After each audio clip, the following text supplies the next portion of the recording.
काय ग, कसल्या विचारात हरवलीयस? काय टेन्शन आहे का? नाही, टेन्शन नाही. जुन्या आठवणी जाग्या झाल्या. तुझ्या आईच्या, राधिकाच्या ना? नाही, या घरातल्या. काहीही कारण दिलीस ना तरी सुद्धा तुझ्या चेहऱ्यावरची काळजी बोलून जाते सगळं. मावशी, काळजी कधी कोणाला चुकलीये का? प्रिया, तुझ्यात आणि सुहास मध्ये काही वाद झालेत का ग? तू लपवू नकोस, खरं काय ते सांग. त्याच विचारत होतीस ना?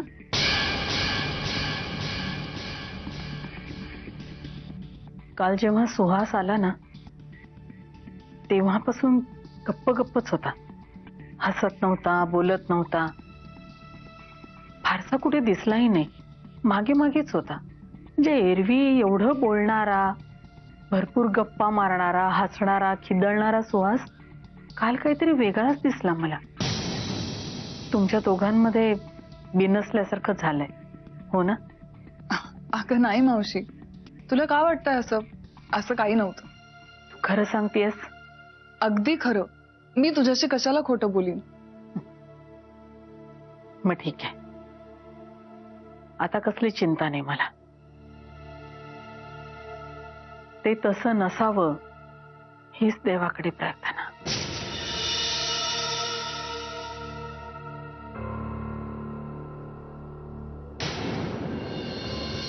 संख्या, जी जी जी, या संख्या, या जवळ या, लवकर या. बोला मालक. जरा हवा घाला, हवा घाला, हवा. साहेब, एसी चालू आहे. एसी चालू आहे, मला माहिती आहे, कळतं मला एसी चालू होते, पण हवा घाला. मला हवा घाला. गार वाटलं पाहिजे. गरम अंगाची लाई लाई होते. जेलमध्ये होतो ना आम्ही. अहो, जेलमध्ये होतो बाबा आम्ही. हा साहेब, आम्ही जेलमध्ये होतो बाबा. हवा घाला. संताप संताप संताप झाला आमचा. जेलमध्ये होतो आम्ही. 2 दिवस 3 दिवस जेलमध्ये. सवय लागली आम्हाला फडक्याने कागदाने हवा घालून घ्यायची. जेलमध्ये होतो आम्ही. संताप झाला आमचा. संताप झाला आमचा बाबा. बोला संख्ये, मधल्या काळात काय घडामोडी घडल्या, काय नुकसान झालं ते बोला लवकर, बोला.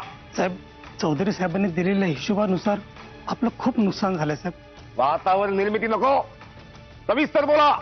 बोला लवकर, बोला लवकर संख्ये, बोला. आम्हाला कळलं पाहिजे आमचं काय नुकसान झालंय, काय काय नुकसान झालंय. बोला, तुम्ही पण ऐका. मला सगळं नुकसान ऐकायचंय. मला कळलं पाहिजे आपल्याला काय. बोला बोला. साहेब, इन्कम टॅक्स वाल्याने आपली सगळी बेहिशेबी मालमत्ता जप्त केली. कोल्हापूर, राधानगरी आणि कराडचे बंगले जप्त केले. साहेब, सेल टॅक्स वाल्यांनी तर आपल्या ऑफिसचे एक एक पेपर तपासले होते. या 5 दिवसात 15 जमिनींचं डील हातातोंडाशी आलेलं निघून गेलं. गुंतवणूकदारांनी पाय मागे घेतले. लक्ष्मी आपल्या दाराशी आलेली माघारी गेली साहेब. म्हणजे लक्ष्मी रुसली. संख्ये, आपल्यावर लक्ष्मी रुसली. लक्ष्मी रुसली. मुधोळकर हसला. आता मुधोळकर रडला पाहिजे. जी, हे सगळं नुकसान कुणामुळे झालं संख्ये? सत्यजित मुधोळकरमुळे. त्यांनी जर चूक केली असेल तर त्याला शिक्षा मिळायला पाहिजे का नाही? जी. तांबडे बाबांना काय वाटेल हो? त्याला असं सोडलं तर बाबा आम्हाला शिक्षा देतील. त्यामुळं सत्यजित मुधोळकरला शिक्षा झालीच पाहिजे. जी. लावा फोन, लावा त्याला. जी. Let me talking personally.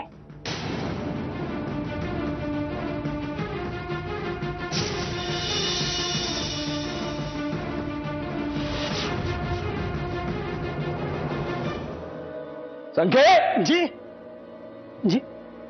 बघितला हा पेपर? बघितला सविस्तर नीट पाहिला जरा. आमचा फोटो आहे हा.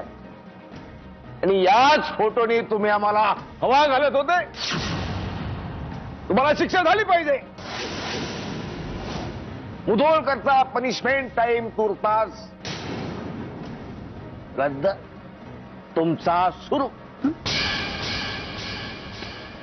वेदना झाली आम्हाला. आणि या वेदनेपायी आम्ही आता तांबडे बाबांचं चिंतन गीत गाणार आहोत. आमच्या चिंतन गीतामध्ये जितक्या वेळा आणि जेव्हा जेव्हा बाबा शब्द येईल तेव्हा तुम्ही तुमच्या थोबाडीत मारून घ्यायची आणि वेदनेपायी आई म्हणायची. म्हणजे आम्ही बाबा म्हटलं की तुम्ही आई.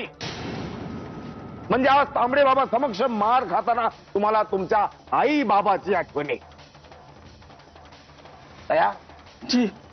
तुम्हारी शरण में तांबड़े बाबा आई. मेरे बाबा आई. तांबड़े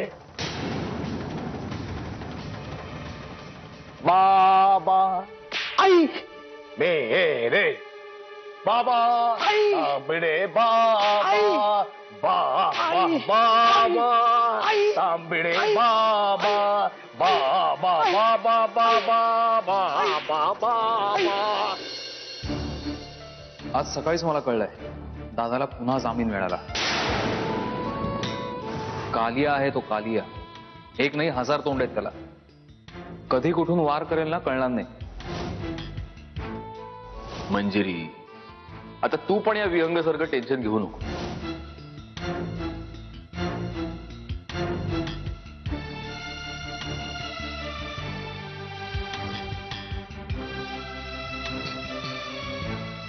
काल मी म्हटलं होतं की नाही, तुझ्यापर्यंत येण्याआधी कुठल्याही संकटाला माझा सामना करावा लागेल.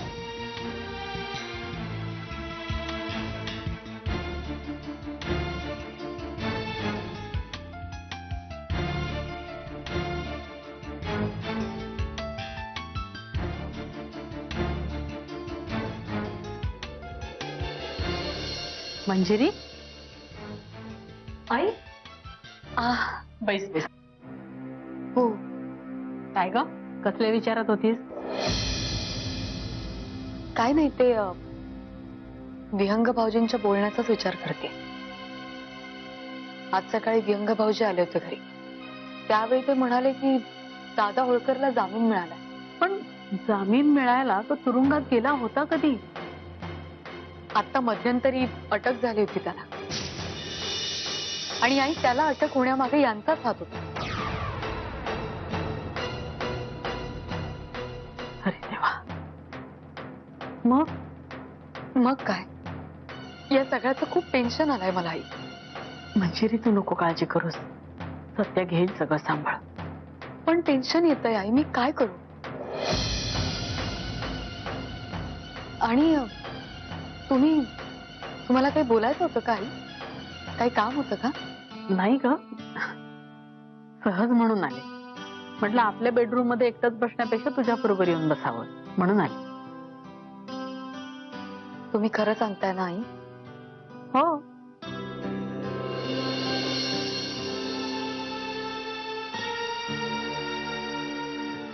आई, तुम्ही मुलगी मानता ना मला. मग सांगा तुम्हाला काय बोलायचंय. कारण मला माहितीये फक्त बसायला म्हणून तुम्ही कधी येणार नाही. तुम्ही काहीतरी लपवताय माझ्यापासून. काय झालं? तुला कसं ग समोरच्याच्या मनाचं कळतं? आई, समोरचं माणूस आपलं असलं ना की मग ओळखावं नाही लागत, आपोआप कळतं. माझी गुणाची सुंदर. मंजिरी, मला एक वचन देशील? सत्याला कधीही सोडून जाणार नाही असं वचन दे मला.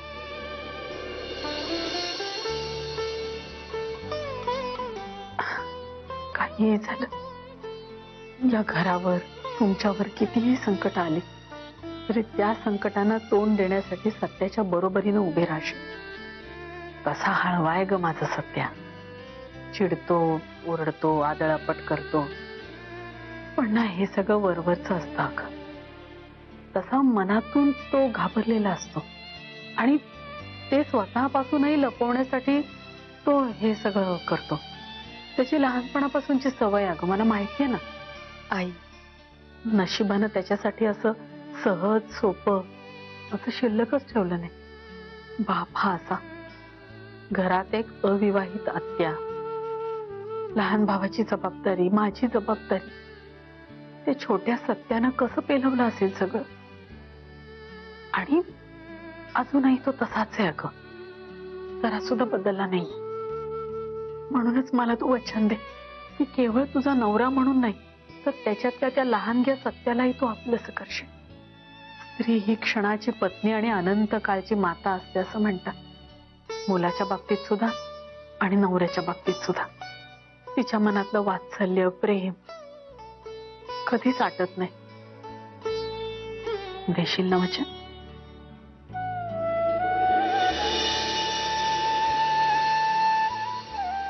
दिलं.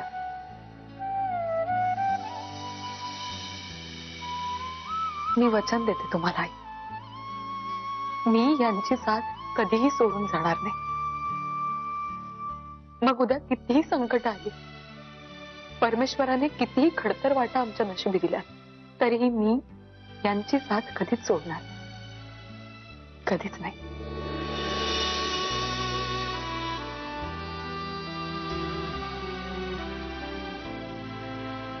मला तुझ्याकडून हीच अपेक्षा होती. तुला काय वाटले शाले? माझी नात सुद्धा आहेच कुणाची. शाले, दुर्बीन घेऊन शोधायला गेली असतीस नव्ह, तरी मी लाखात काय कोट्यात गावली नसती तुला अशी नात. खरंय तुमचं सासूबाई. खरं म्हणजे काय? खरंच आहे. आणि ही समधी माझी पुण्याई आहे. बर, ही समधी तुमची पुण्याई आहे. झालं? हं. आजी, आई, पण माझ्याकडून हे सगळं समर्थपणे पार पडेल ना? येईल ग पोरी, समजा व्यवस्थित होईल. हं? तू काय बी काळजी करू नका. मी आहे नव खमकी. आणि शाले, तू बी आजकालच्या पोरींसारखी काय म्हणतात की बिंदास राहा. मी आहे नव. आणि माझा तो देव बी हाय. तो माझ्या नातसुनेची आणि नातवाची जोडी अगदी दृष्ट लागण्यासारखी ठेवल बस. नाही तर मी आहेच की. कशाला काळजी करते तू?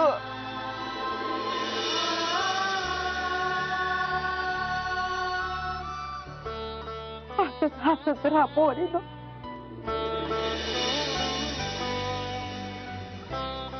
या म्हातारीला दुसरं काय हवं ग?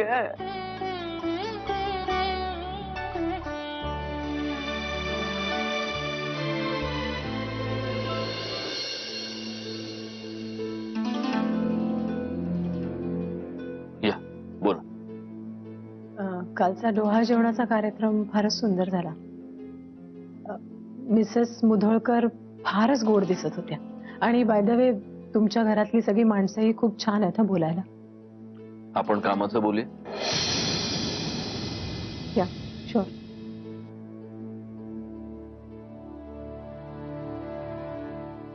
असं एखादं व्हेंचर असेल जिथे मी माझे पैसे इन्व्हेस्ट करू शकेन, तुम्ही सांगणार होतात मला. नाही, पण आपण एकत्र काम नाही करू शकत. का? का? कारण खूप ऑब्वियस आहे. मला माझ्या कामात पारदर्शकता लागते. मी ज्या माणसांबरोबर काम करतो त्या माणसांवर माझा पूर्ण विश्वास असावा लागतो, जो मी तुमच्यावर नाही ठेवू शकत. तुम्ही दोन दोन नावं घेऊन या जगात वावरता. तुमची व्हॅलिड कारणं त्या मागे असतील, पण जोपर्यंत ती मला कळत नाही तोपर्यंत आय एम रिअली सॉरी. मला असं वाटतं हा विषय आता आपण इथेच बंद केलेला बरा. तुम्हाला जर व्यवहार करायचाच नव्हता मिस्टर मुधोळकर, तर काल मला घरी कशासाठी बोलवलं होतं? ज्या रस्त्याने चालायचंच नाही त्याच्याविषयी जाणून घेण्याचा आग्रह तरी कशाला? तुम्ही गैरसमज करून घेताय मिसेस खोपकर. अनघा राजे, तुम्ही ज्या कोणी असाल ते. तुम्हाला जर असं वाटत असेल की मी माझ्या प्रत्येक क्लायंटला माझ्या घरी बोलवतो, तर तो तुमचा गैरसमज आहे. त्या दिवशी तुम्ही मला तुमची बाजू सांगितली, तुमची व्यथा मला जेन्युइन वाटली. एका अनोळखी शहरात तुम्ही एकट्या आहात आणि माझ्या घरी काल एका चांगल्या कार्यासाठी 4 माणसं जमणार होती. मला असं वाटलं की तुम्ही आलात तर तुम्हाला बरं वाटेल. हा एवढा स्वच्छ आणि साधा हेतू होता. पण त्या इन्व्हिटेशनचा आणि या व्यवहाराचा आपापसात काहीही संबंध नाहीये आणि ती गल्लत तुम्ही करू नका. हा युक्तिवाद झाला मिस्टर मुधोळकर. तुम्ही मुळात मला आशा दाखवलीच नसती तर मी दुसरे पर्याय निवडले असते. ते तुम्ही आत्ताही निवडू शकता. मिस्टर मुधोळकर तू excuse me.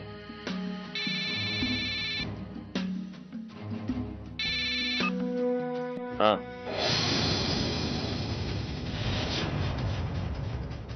My dear friend Mudholkar, have you very loose fielding Mudholkar, very loose fielding. सुटलो का नाही आम्ही? डोंट यू नो, पेराल तसे उगवते. The kind of seed you put under the soil, same kind of thing will come out. हे आम्ही लहानपणी शिकलो. तुम्ही पण शिकले असाल मराठी मीडियम मध्ये. पण तुम्ही ज्या मराठी मीडियमच्या शाळेत तुला लावायला शिकले तशा कित्येक शाळांचे आम्ही ट्रस्टी आहोत. Keep it in mind. Are you listening? You pay very high price. Worker, you have done heavy mistake. Now you will pay very high price. आम्ही इतके बोलतो तरी तुम्ही शांत शांत मुधोळकर, पण करता खूप. पण तशा वागण्याची खूप मोठी शिक्षा तुम्हाला मिळणार आहे. You pay very high price Mudholkar. You pay very high price. ए कुत्रे, मला जांभई यायच्यात कोण ठेवून द्यायचं. चल, मला खूप कामाचं.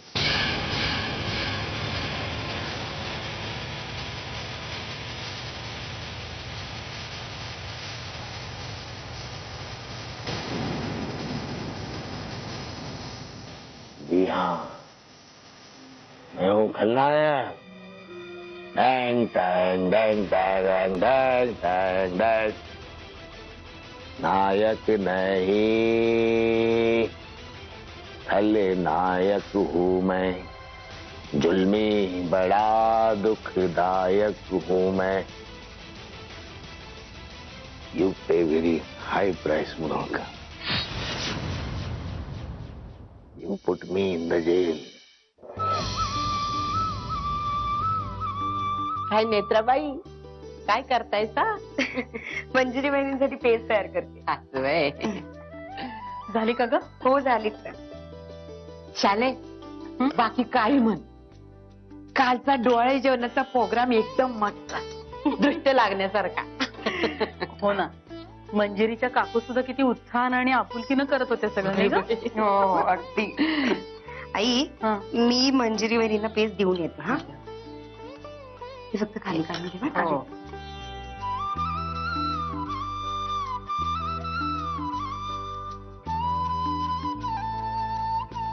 अशी ही सगळं मनापासून करते हो.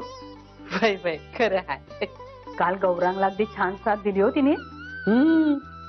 अगदी म्हणजे सगळी जबाबदारी सांभाळणं, कुणाला काय हवं नको ते बघणं सगळं व्यवस्थित करत होते.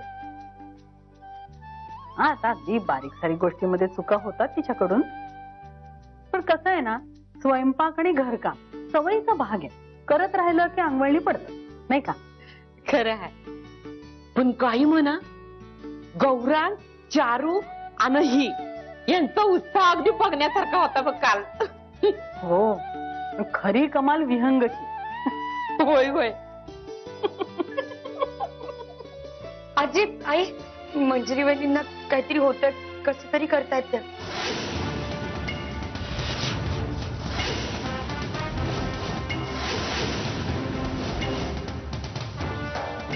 त्रास होतोय त्यांना. काय?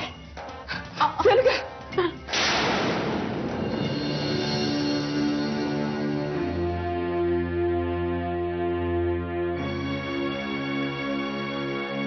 हे बघा मिसेस अनुराधा खोपकर उर्फ अनघा राजे, हे बघा, तुम्ही असं इथे शांतपणे बसून राहिलं ना, काहीही होणार नाही. मी तुम्हाला माझी बाजू क्लिअर कट सांगितली आणि त्याच्यात काहीच बदल होऊ शकत नाही. मला बोलायचंय तुमच्याशी. तुम्हाला सगळं नीट खरं खरं सांगायचं. गुड, बोल. नाही, इथे नको. ऑफिसमध्ये नको. तुमचा स्टाफ आहे, येणारे जाणारे लोक, क्लायंट्स सगळेच असतात इथे. आपण बाहेर कुठेतरी भेटून बोलूया. ठीक आहे, आपण बोलू.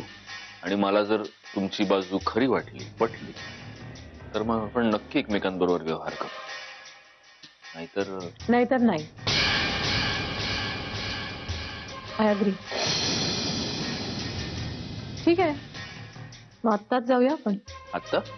हो, आत्ता. म्हणजे तुम्हाला वेळ असेल तर, कारण मला वेळच वेळ. नाही, मग तुम्हाला मला एक 10 मिनिटं द्यावी लागतील, कारण माझी काही कामं राहिलीत. ओके.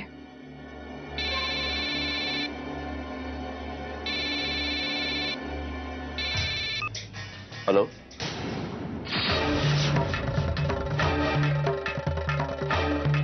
मंजिरी,